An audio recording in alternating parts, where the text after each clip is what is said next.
Marcus Thompson had always been the odd one out.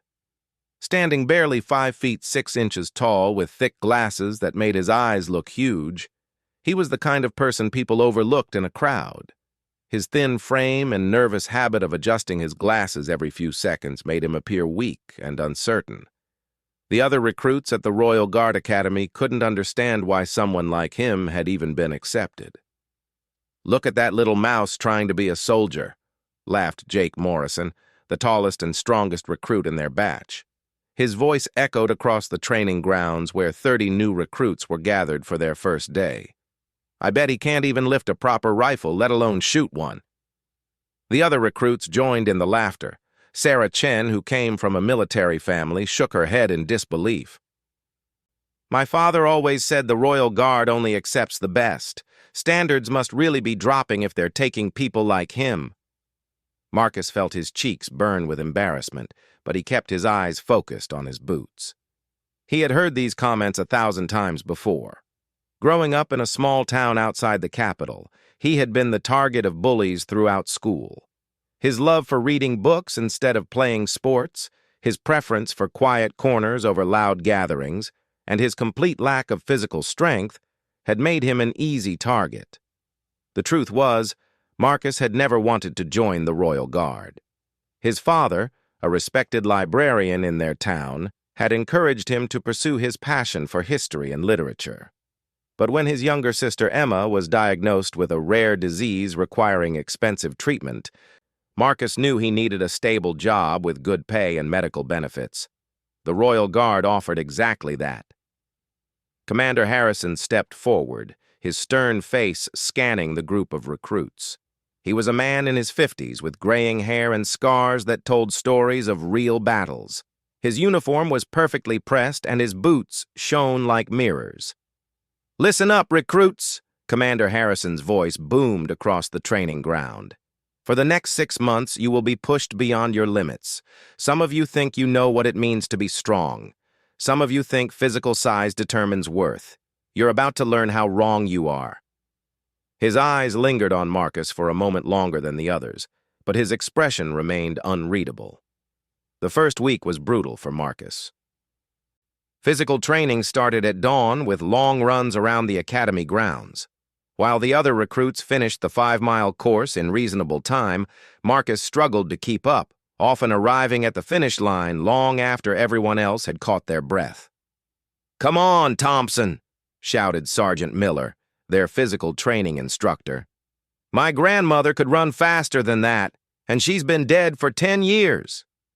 The combat training was even worse. During hand-to-hand combat practice, Marcus was paired with different recruits each day. Every single match ended with him flat on his back, sometimes unconscious.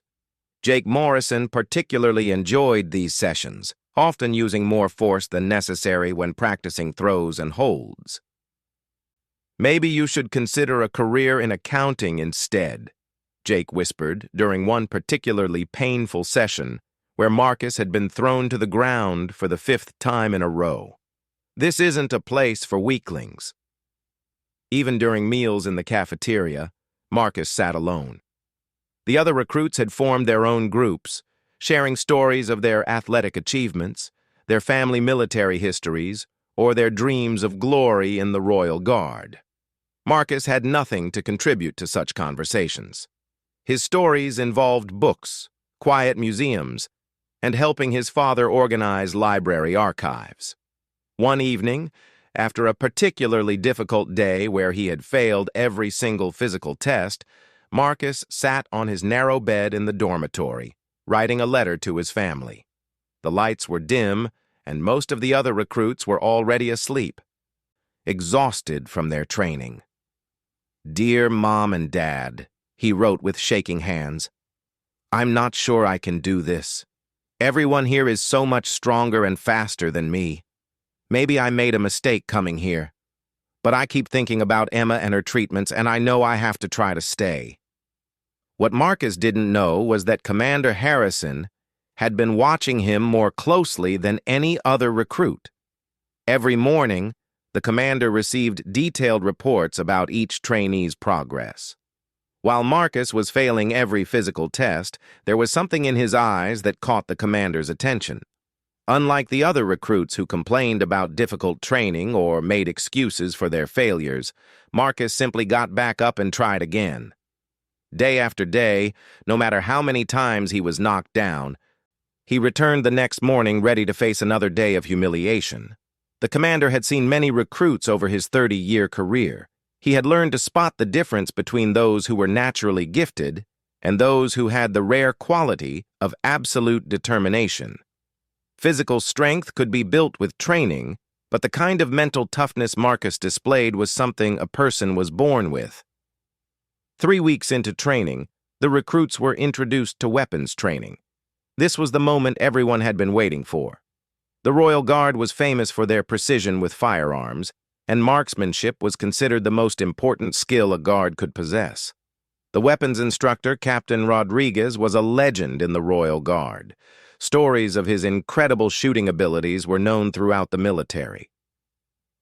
He had served in 3 different conflicts and had never missed a target when it mattered. His weathered face and steady hands commanded immediate respect from all the recruits. Today, you begin learning the most important skill you will ever possess, Captain Rodriguez announced as he stood before a table filled with various rifles and handguns. A Royal Guard's weapon is an extension of their body. It must become as natural as breathing. The recruits were each assigned a standard training rifle and given basic instruction on loading, aiming, and firing. The shooting range was set up with targets at various distances, starting with simple paper targets at 50 yards. Jake Morrison stepped up to the firing line first, eager to show off. He had grown up hunting with his father and considered himself an excellent shot. His first 3 shots hit the target, though not in the center rings. The other recruits cheered and patted him on the back. Sarah Chen went next, her military family background showing as she handled the rifle with confidence. Her shots were more accurate than Jake's, earning approving nods from Captain Rodriguez. One by one, the recruits took their turns. Most managed to hit the target, some even achieving decent groupings. The atmosphere was competitive and exciting, with each recruit trying to outperform the others. Finally, it was Marcus's turn. The laughter and whispers started immediately. "This should be entertaining," someone muttered from behind him. "I bet he can't even hold the rifle steady," another voice added. Marcus approached the firing line with his usual nervous demeanor. His hands shook slightly as he picked up the rifle, and his thick glasses reflected the afternoon sunlight. He had never held a gun before in his life, and the weapon felt heavy and unfamiliar in his hands. Captain Rodriguez watched silently as Marcus struggled to find a comfortable position. The rifle seemed too big for his small frame, and he had trouble aligning the sights properly through his glasses. "Take your time," Captain Rodriguez said quietly, noting how the other recruits were snickering behind Marcus. "Breathe normally and focus on the target." Marcus tried to follow the instructions he had been given. He attempted to steady his breathing, align the front and rear sights, and gently squeeze the trigger. His first shot went wide, missing the target completely. The recruits behind him erupted in laughter. "I knew it!" Jake called out. "Can't hit the broadside of a barn." His second shot also missed, this time hitting the dirt berm behind the targets. The laughter grew louder, and Marcus felt his face burning with shame. His hands were shaking worse now, making it even harder to aim properly. Captain Rodriguez held up his hand for silence. "Enough," he said firmly. "Everyone gets their full turn without interference." Marcus took a deep breath and fired his third shot. This one at least hit the target, though in the outer ring, far from the center. It was better than missing completely, but still nowhere near the performance of the other recruits. As Marcus stepped back from the firing line, he could hear the whispered comments and barely contained laughter. He had failed again, just as everyone expected. The weapon that was supposed to be the great equalizer had proven to be just another area where he couldn't compete with his fellow recruits. That night, Marcus lay in his bed listening to the other recruits discuss the day's shooting practice. They analyzed each other's techniques, shared tips from their previous experience, and made plans for improvement. Nobody asked Marcus about his experience or offered any advice. He was invisible to them, just another failure to be ignored. But something strange had happened during those 3 shots that Marcus couldn't quite understand. Despite the poor results, despite the humiliation and laughter, something had felt different. For just a brief moment during his 3rd shot, everything had seemed to slow down.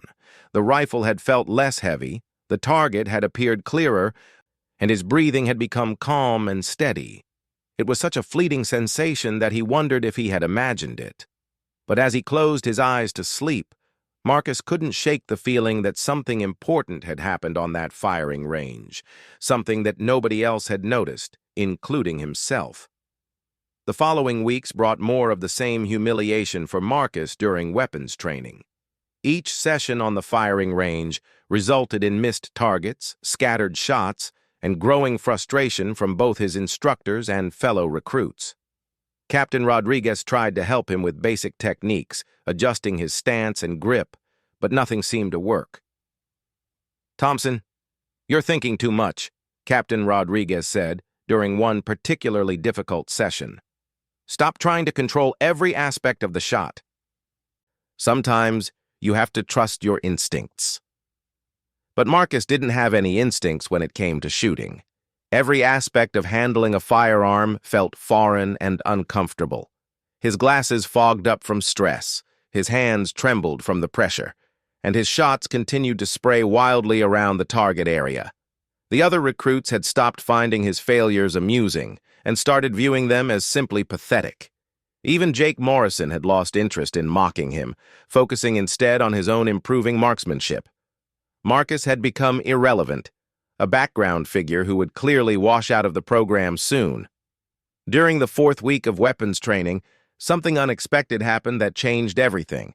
The recruits were practicing with a different type of rifle, one with a more powerful scope designed for longer-range shooting. The targets had been moved back to 100 yards, and the difficulty level had increased significantly. Marcus approached his turn with the usual dread. His previous sessions with the scoped rifle had been disasters, with shots landing everywhere except near the target. As he settled into position, he noticed that something felt different about this particular rifle. It seemed to fit better against his shoulder, and the scope's eye relief was perfectly aligned with his glasses. He took his time adjusting the scope settings, something Captain Rodriguez had taught them, but which Marcus had never quite managed properly before. This time, the image through the scope was crystal clear. The target seemed to jump into sharp focus, and Marcus could see details he had never noticed before. The first shot surprised everyone, including Marcus himself. Instead of the wild miss they all expected, the bullet struck the target in the 8 ring, a decent shot for any beginner. The range fell silent for a moment, with everyone assuming it was just a lucky accident. Marcus chambered another round and settled back into his shooting position. Something had clicked in his mind during that first successful shot. The sensation he had felt briefly during his very first day of shooting was back, but stronger now. Time seemed to slow down as he aligned the crosshairs with the target center. His second shot hit the 9 ring, even closer to the center. Murmurs of surprise rippled through the group of watching recruits. Captain Rodriguez stepped closer, his experienced eyes focusing intently on Marcus's technique. The third shot was even better, hitting the 10 ring near the center of the target. Marcus lowered the rifle, staring in disbelief at what he had accomplished. The mocking whispers from his fellow recruits had been replaced by confused silence. "Well," said Jake Morrison, his voice uncertain for the first time, "I guess even a broken clock is right twice a day." But Captain Rodriguez wasn't convinced it was just luck. Over his many years of training recruits, he had learned to recognize natural talent when he saw it. There was something in the way Marcus had settled into his shooting position, a calmness and focus that hadn't been there during the previous weeks. After the session ended, Captain Rodriguez approached Marcus privately. "Thompson, I want you to stay after hours today. We're going to do some additional practice." Marcus felt a mixture of excitement and terror. Additional practice could mean that Captain Rodriguez had noticed his improvement, or it could mean he was being given extra help because his overall performance was so poor. That evening, the firing range was empty, except for Marcus and Captain Rodriguez. The setting sun cast long shadows across the range, and the usual chatter and distraction of other recruits was absent. "I want you to forget everything that happened during the regular training sessions," Captain Rodriguez said as he handed Marcus the scoped rifle. "Forget the other recruits, forget your previous failures, forget everything except the target and the rifle in your hands." Marcus nodded nervously and took his position. Without the pressure of being watched by his fellow recruits, something remarkable began to happen. His hands stopped shaking, his breathing became natural and rhythmic, and the rifle felt comfortable and familiar in his grip. Shot after shot began finding the target with increasing accuracy. At first, Marcus was hitting the 8 and 9 rings consistently. Then, as the session progressed, his shots began grouping tighter and tighter around the center of the target. Captain Rodriguez watched in amazement as Marcus fired a string of shots that would have been impressive for a recruit with months of training. By the end of the hour-long session, Marcus was consistently hitting the 10 ring, with several shots landing in the X ring at the very center of the target. "Have you ever shot before joining the Royal Guard?" Captain Rodriguez asked, suspecting that Marcus might have been hiding previous experience. "Never," Marcus replied honestly. "I had never even held a gun before coming here. I don't understand what's happening either." Captain Rodriguez studied Marcus carefully. In 30 years of military service, he had encountered perhaps 3 or 4 individuals who possessed what he called the gift, a natural ability with firearms that couldn't be taught or explained. These rare individuals could develop into extraordinary marksmen with proper training and guidance. "Thompson, I want you to meet me here every evening after regular training," Captain Rodriguez said. "Don't mention these sessions to anyone else. We're going to explore this ability of yours and see how far it can develop." Over the following weeks, Marcus lived a strange double life. During regular training sessions, he continued to struggle with the basic rifles used for group instruction. His shots remained scattered and inconsistent, maintaining his reputation as the worst marksman in the recruit class. But during his private sessions with Captain Rodriguez, something magical happened every evening. Using the specialized rifle that seemed perfectly suited to his physical characteristics, Marcus began achieving levels of accuracy that amazed even Captain Rodriguez. They started with targets at 100 yards, then moved to 200, then 300. At each distance, Marcus adapted quickly, learning to read wind conditions, adjust for bullet drop, and compensate for various environmental factors. The improvement wasn't just technical. Marcus discovered that shooting gave him a sense of confidence and purpose he had never experienced before. During those quiet evening sessions, all of his insecurities and self-doubt faded away. The careful, methodical nature of precision shooting suited his personality perfectly. Captain Rodriguez began teaching Marcus advanced techniques that weren't part of the standard recruit curriculum. They worked on shooting from different positions, engaging multiple targets in sequence, and making shots under time pressure. Marcus absorbed every lesson with an intensity that impressed his instructor. "Natural talent will only take you so far," Captain Rodriguez explained during one of their sessions. "What separates good shooters from great ones is the willingness to practice relentlessly and pay attention to the smallest details." Marcus threw himself into study with the same dedication he had once applied to his books. He read everything he could find about ballistics, wind reading, and shooting techniques. During his free time, he practiced dry firing exercises in his room, developing muscle memory and trigger control. The other recruits remained oblivious to Marcus's secret development. During regular training, he deliberately kept his performance poor to avoid drawing attention. Jake Morrison and the others continued to view him as a hopeless case, someone who would eventually wash out of the program due to his inability to meet basic standards. But Commander Harrison had begun to notice something. While Marcus's official scores remained poor, there were subtle changes in his demeanor and confidence. The commander had also noticed Captain Rodriguez staying late at the range several evenings per week, something that was unusual for the typically punctual instructor. One evening, Commander Harrison decided to investigate. He approached the firing range quietly, staying hidden behind a concrete barrier where he could observe without being seen. What he witnessed left him stunned. Marcus was engaging targets at distances that most recruits couldn't even see clearly. Shot after shot struck the center of the targets with mechanical precision.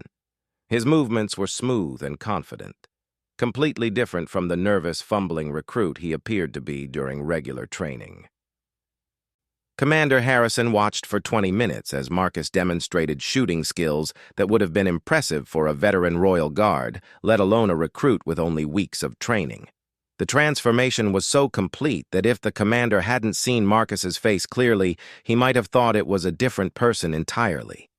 After Marcus and Captain Rodriguez finished their session and left the range, Commander Harrison remained hidden, processing what he had just witnessed. He realized that Captain Rodriguez had discovered something extraordinary and was developing it in secret. The question was why they were keeping Marcus's abilities hidden from the rest of the training program. The next morning, Commander Harrison called Captain Rodriguez to his office for a private meeting.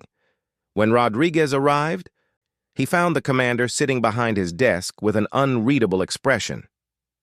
"Captain, I've been reviewing the training reports for our current recruit class," Commander Harrison began.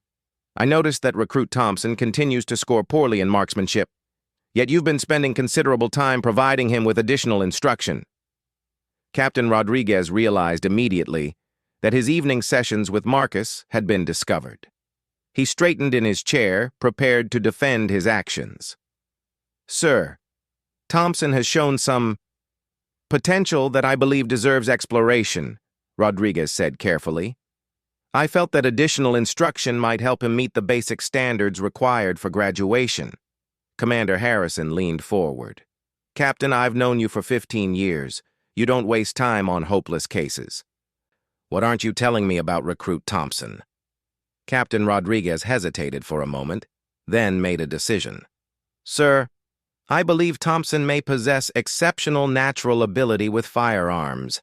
However, he only demonstrates this ability under specific circumstances. During regular group training, he struggles with performance anxiety and equipment that doesn't suit his physical characteristics." "How exceptional are we talking about?" Commander Harrison asked. "Sir, with the right equipment and environment, Thompson can consistently hit targets at ranges that most Royal Guards would find challenging. His accuracy is among the best I've ever seen from someone with his limited experience." Commander Harrison sat back in his chair, considering this information. The Royal Guard had a long tradition of identifying and developing exceptional individuals, regardless of their conventional military appearance or background. "Captain, I want you to arrange a private demonstration. Tomorrow evening, after regular training hours. I want to see for myself what Recruit Thompson is capable of." That evening, Marcus arrived at the firing range expecting another private training session with Captain Rodriguez. Instead, he found both Rodriguez and Commander Harrison waiting for him. His heart immediately began racing with anxiety. "Thompson," Commander Harrison said, "Captain Rodriguez has told me about your progress during your additional training sessions. I'd like to see a demonstration of your abilities." Marcus felt the familiar wave of panic wash over him. Being watched by the commander, the most intimidating figure in the entire academy, brought back all of his insecurities and self-doubt. His hands began to shake as he picked up his rifle. His first shot missed the target completely. The second shot barely caught the edge of the target area. Marcus felt his confidence crumbling as he realized he was failing to demonstrate the abilities that Captain Rodriguez had described to the commander. "Sir," Captain Rodriguez said quietly to Commander Harrison, This is exactly what happens when Thompson feels pressured or observed. The ability is real, but it requires the right conditions. Commander Harrison nodded thoughtfully. Thompson, I want you to take a moment. Forget that I'm here. Pretend this is just another private session with Captain Rodriguez. Show me what you're truly capable of. Marcus closed his eyes and took several deep breaths. He tried to block out the presence of Commander Harrison and pretend he was alone with Captain Rodriguez, as he had been during all their successful sessions. Slowly, he felt his heartbeat returning to normal and his hands becoming steady. When he opened his eyes and raised the rifle, something clicked into place. The familiar calm settled over him like a warm blanket. The target at 300 yards came into sharp focus through his scope, and the rest of the world seemed to fade away. His next shot struck dead center in the X-ring. Commander Harrison's eyebrows raised slightly, but he remained silent. Marcus chambered another round, settled back into position, and fired again. Another perfect center hit. For the next 20 minutes, Marcus demonstrated shooting skills that left Commander Harrison speechless. He engaged targets at various distances, switched between different shooting positions, and maintained accuracy that would have been remarkable for any soldier, regardless of experience level. Impressive, Commander Harrison said finally. Captain Rodriguez, continue working with Thompson privately, but I want detailed reports on his progress. This level of natural ability needs to be developed properly. As they prepared to leave the range, Commander Harrison turned to Marcus. Thompson, your secret is safe with me for now, but eventually, your abilities will need to be revealed to your fellow recruits. Are you prepared for that possibility? Marcus felt a mixture of pride and terror at the thought. The idea of his classmates discovering his hidden talent was both exciting and frightening. He had become so accustomed to being dismissed and ignored that the prospect of sudden attention seemed overwhelming. Over the following weeks, Marcus continued to live his double life. His official training scores remained poor, while his private sessions with Captain Rodriguez reached new levels of excellence. They began working on advanced techniques that were typically reserved for special forces units. Captain Rodriguez introduced Marcus to long-range shooting at distances up to 800 yards. Even at these extreme ranges, Marcus consistently hit targets that experienced snipers would find challenging. His ability to read wind patterns, compensate for environmental factors, and maintain precision under difficult conditions was remarkable. Thompson, what you're doing shouldn't be possible with your level of training, Captain Rodriguez said after watching Marcus make several consecutive hits at 700 yards. I've seen professional snipers with years of experience struggle with shots you're making look easy. Marcus was equally amazed by his own abilities. The confidence he gained during these sessions was beginning to affect other areas of his life. While he still struggled with physical training and combat exercises, he no longer felt completely hopeless about his prospects in the Royal Guard. One evening, their private session was interrupted by an emergency alarm that echoed across the entire academy. Both Marcus and Captain Rodriguez immediately recognized the sound. It meant a real security threat, not a training exercise. All recruits report to the dormitory immediately, came the announcement over the academy's loudspeaker system. This is not a drill. All training staff report to the command center. Captain Rodriguez looked torn between his duty to respond to the emergency and his concern for leaving Marcus alone on the range with valuable equipment.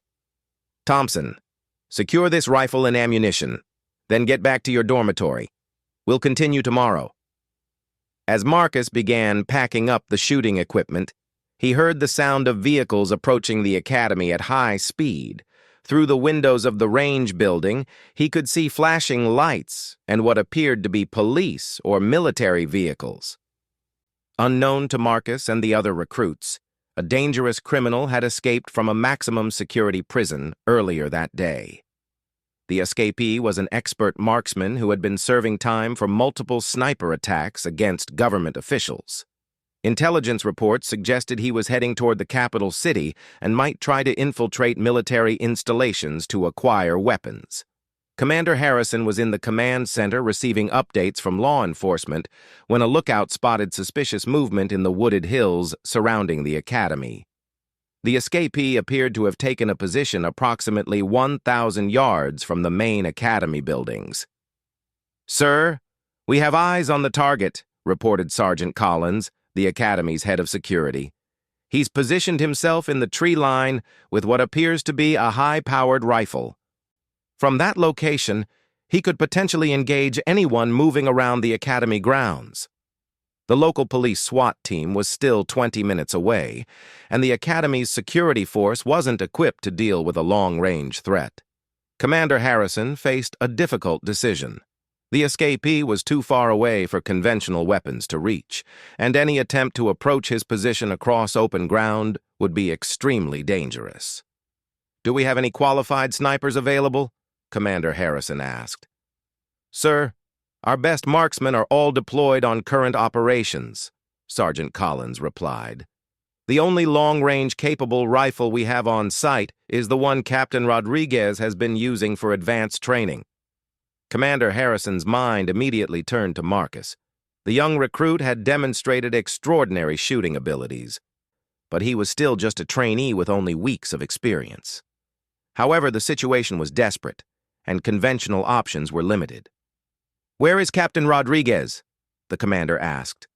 "Sir, he's coordinating the evacuation of non-essential personnel from the outer buildings," Sergeant Collins replied.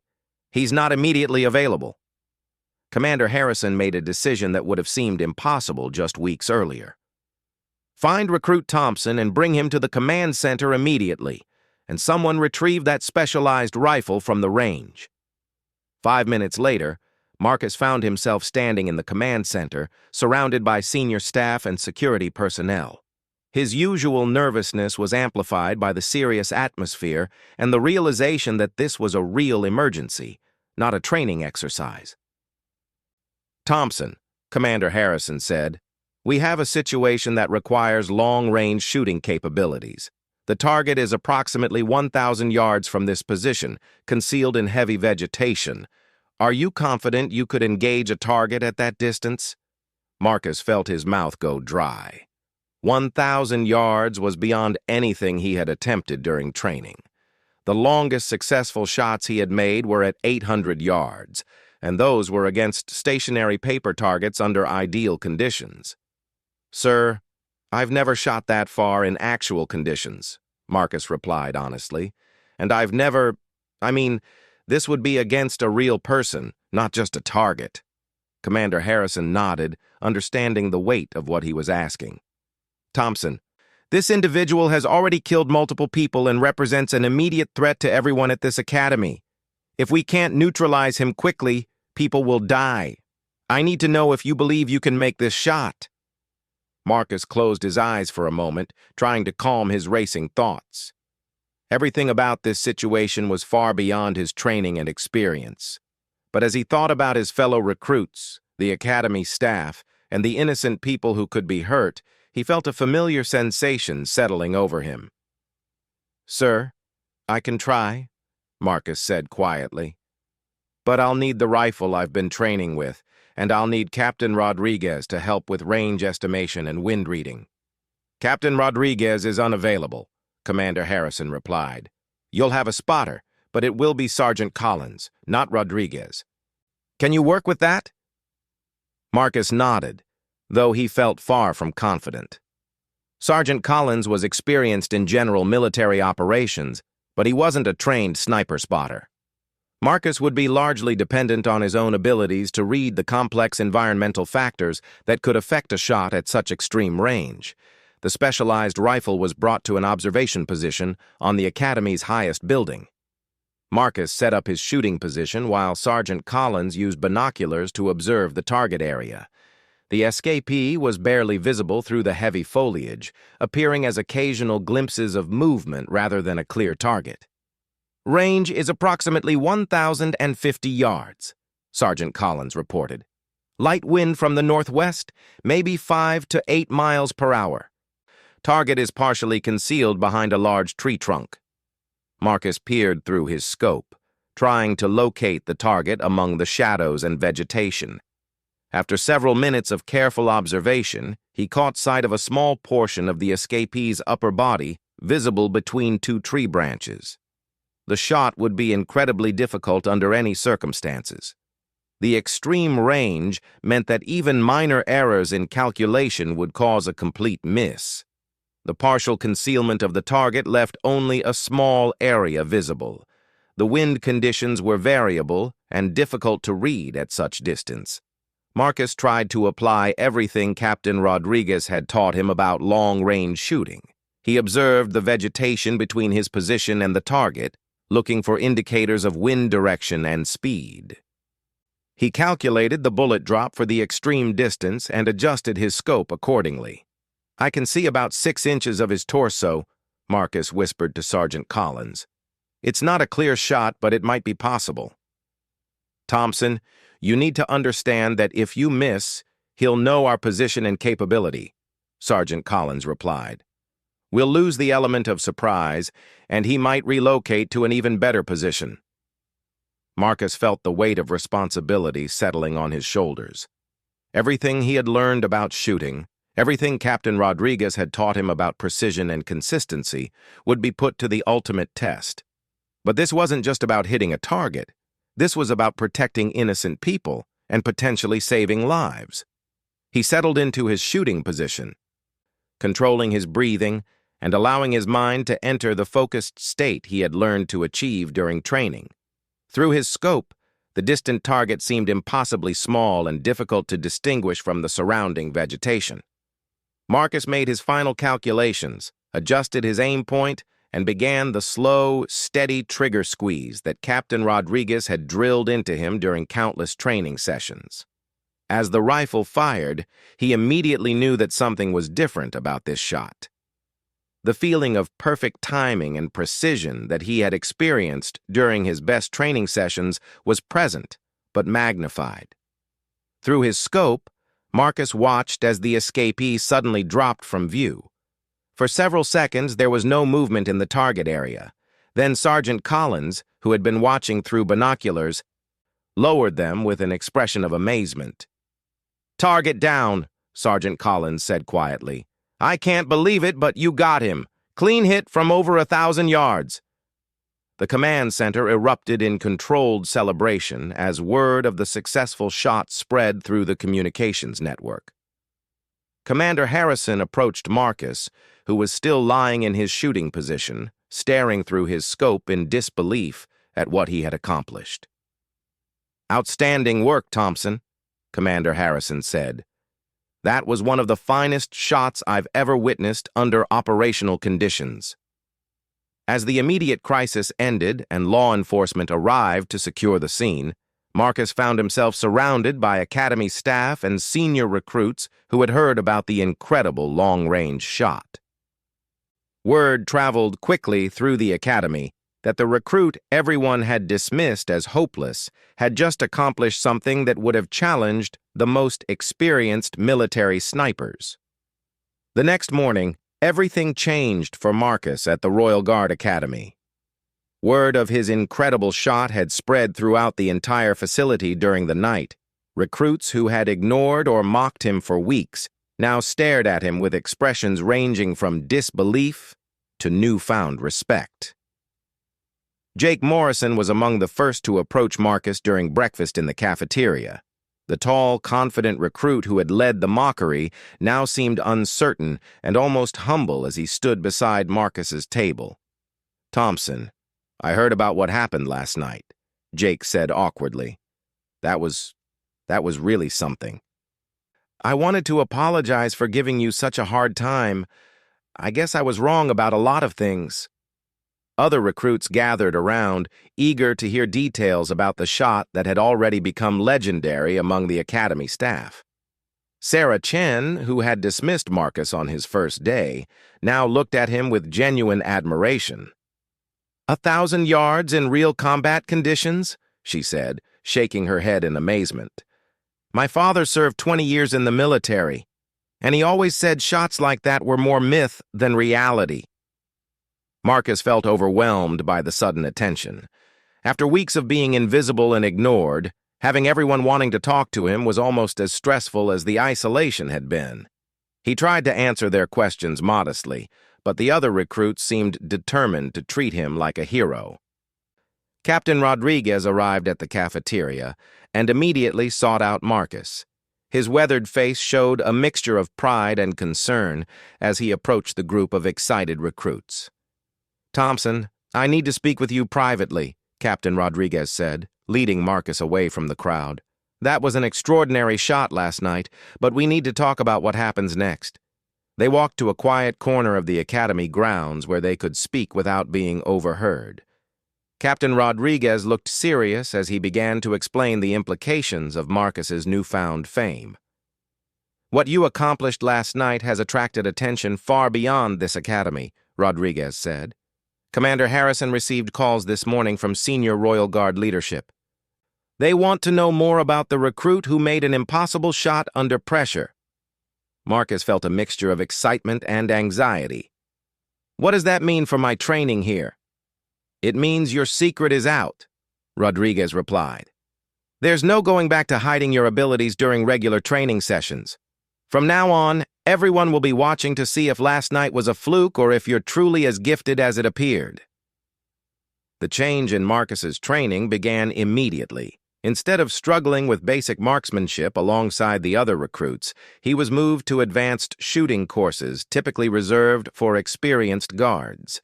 His schedule was modified to include specialized training in long-range shooting, ballistics calculation, and advanced observation techniques. Commander Harrison personally oversaw many of Marcus's new training sessions. The stern officer, who had rarely spoken to Marcus before, now spent considerable time discussing advanced military tactics and the role of precision marksmen in Royal Guard operations. "Thompson, exceptional ability comes with exceptional responsibility," Commander Harrison explained during one of their meetings. "The Royal Guard has always valued those with unique talents, but we expect those individuals to excel in all aspects of their service, not just their area of special skill." This presented Marcus with a new challenge. While his shooting abilities had been revealed as extraordinary, he still struggled with the physical fitness requirements and hand-to-hand combat training that were essential parts of Royal Guard service. The other recruits might now respect his marksmanship, but he still couldn't keep up during long runs or hold his own in combat exercises. Captain Rodriguez worked with Marcus to develop a training program that would address his physical weaknesses without compromising the time needed to develop his shooting skills further. They focused on building functional strength rather than raw power, emphasizing endurance and flexibility over muscle mass. "Your body type will never make you the strongest or fastest guard," Rodriguez explained, "but we can make you strong enough and fit enough to handle any mission that requires your specialized skills." 3 weeks after the incident with the escapee, Marcus faced his first official test as a designated marksman recruit. A team of Royal Guard evaluators arrived at the academy to assess his abilities under controlled conditions. Unlike the life-or-death pressure of the real emergency, this would be a formal evaluation with multiple witnesses and detailed scoring. The test began with standard marksmanship at various distances, progressing from 200 yards to 800 yards. Marcus performed flawlessly, achieving perfect or near-perfect scores at every distance. The evaluators exchanged impressed glances, but remained professionally neutral in their expressions. The real challenge came with the final phase of testing. Marcus was required to engage multiple targets at different ranges within a time limit, simulating a scenario where he might need to neutralize multiple threats quickly and accurately. As Marcus settled into position for this final test, he noticed that a crowd had gathered to watch. His fellow recruits, academy staff, and the visiting evaluators all stood silently behind the firing line. The pressure of being observed by so many people brought back memories of his early struggles with performance anxiety. His first shot missed the target completely, sailing high over the intended mark. A murmur of surprise rippled through the watching crowd. Marcus felt his confidence beginning to crumble as the familiar demons of self-doubt returned. Captain Rodriguez stepped forward. "Thompson, take a moment. Remember what we discussed about managing pressure." Marcus closed his eyes and tried to apply the mental techniques Rodriguez had taught him. He reminded himself that the ability was real, that he had proven it under the most extreme circumstances possible. The crowd watching him didn't change his fundamental skill with a rifle. When he opened his eyes and raised his weapon again, the calm focus returned. His second shot struck the center of the target, and he smoothly transitioned to engage the remaining targets in the sequence. By the end of the test, he had achieved a score that exceeded the standards for experienced Royal Guard snipers. The lead evaluator approached Marcus as he was securing his rifle. The man was a colonel with decades of experience in special operations, and his approval carried significant weight within the Royal Guard hierarchy. "Recruit Thompson, your abilities are indeed exceptional," the colonel said. "However, we've noted inconsistencies in your performance when under observation. This is something that must be addressed before you can be considered for operational assignments." Marcus nodded, understanding that his struggle with performance anxiety was a serious limitation that could compromise missions if not overcome. The colonel continued his assessment with recommendations for specialized training that would help Marcus perform consistently regardless of external pressure. As the formal evaluation concluded, Marcus was informed that his remaining time at the academy would be significantly different from a standard recruit experience. Instead of graduating with his original class, he would continue training for an additional 6 months under a specialized program designed to prepare him for advanced reconnaissance and counter-sniper operations. The news was both exciting and intimidating. Marcus had gone from being the Academy's biggest failure to being selected for elite training that few guards ever received. The additional months of training would be more demanding than anything he had experienced so far. His fellow recruits reacted to the news with a mixture of congratulations and envy. Jake Morrison shook his hand warmly, genuinely pleased for Marcus's success. Sarah Chen expressed admiration for his turnaround, noting that it proved the importance of not giving up despite early struggles. "You've shown all of us that first impressions can be completely wrong," Sarah said. "I'm glad you stuck with it despite how badly things started." But the most meaningful conversation came with Captain Rodriguez during one of their final training sessions together. The experienced instructor had become not just a teacher but a mentor and friend to Marcus during his transformation. "Thompson, when I first saw you struggle on this range, I never could have imagined what you would accomplish," Rodriguez said. "But what impresses me most isn't your natural ability with a rifle. It's your determination to keep trying even when everyone thought you had no chance of success." Rodriguez explained that Marcus's extended training would be conducted at a specialized facility where he would work with the Royal Guard's most elite units. The training would be intensive and challenging, but it would prepare him for missions that few soldiers ever experienced. "Remember that your greatest strength isn't just your shooting ability," Rodriguez continued. "It's your ability to remain calm under pressure and to think clearly in difficult situations. Those qualities will serve you well regardless of what challenges you face." 6 months later, Marcus graduated from the elite training program with honors. He had overcome his physical limitations through dedicated fitness training and had learned to manage his performance anxiety through mental conditioning techniques. Most importantly, he had developed the complete skill set needed for complex reconnaissance and counter-sniper missions. His first assignment was with a Royal Guard unit responsible for protecting high-level government officials during public events. The work required not just exceptional marksmanship, but also the ability to identify threats, work as part of a team, and make split-second decisions under pressure. During his first major assignment, protecting a visiting foreign dignitary during a public ceremony, Marcus spotted a potential sniper threat that other security personnel had missed. His quick identification and communication of the threat allowed the security team to neutralize the danger before anyone was harmed. The successful completion of that mission established Marcus's reputation as one of the Royal Guard's most capable specialists. Colleagues who had initially doubted his abilities now sought his expertise on complex security operations. Years later, Marcus would look back on his early struggles at the academy as necessary preparation for the challenges he would face as an elite Royal Guard operator. The humiliation and self-doubt he had experienced taught him empathy for others facing similar struggles and helped him develop the mental toughness needed for high-pressure situations.